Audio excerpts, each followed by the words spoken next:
कालिका का वीरान मैदान रात का अंधेरा घना हो चला था। आसमान में बदल घिर आए थे। हल्की हल्की ठंडी हवा चल रही थी।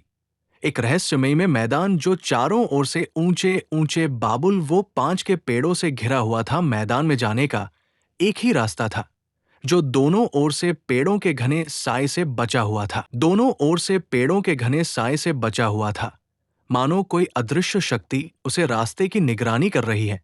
रघु एक उत्साही खोजी जो उस मैदान के रहस्य को सुलझाने के इरादे से वहां पहुंचा। गांव वालों ने उसे बहुत बार चिताया था कि यहां जाना खतरे से खाली नहीं, पर रघु के मन में भय नहीं बल्कि जिज्ञासा थी।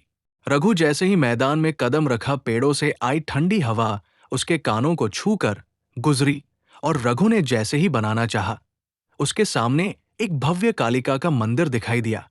मंदिर के ठीक सामने एक रहस्यमय तालाब। रघु मंत्र मुग्ध होकर मंदिर की ओर बढ़ा, तभी उसे तालाब में कुछ हलचल सुनाई दी और उसकी आंखों के सामने धुंधले दृश्य बनने लगे। उसने देखा कि तालाब में कुछ बच्चे खेल रहे हैं। तभी किसी अदृश्य शक्ति ने उन बच्चों के पांव को जकड़ लिया।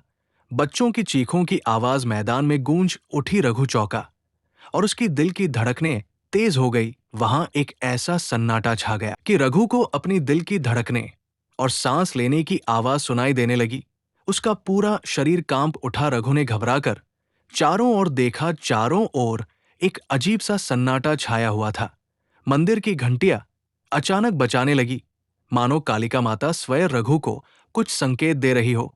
रघु ने जैसे ही मंदिर की ओर को कदम रखा, एक अनजान सी काली परछाई उसके पीछे खड़ी हुई। रघु का पूरा शरीर पसीने से भर गया।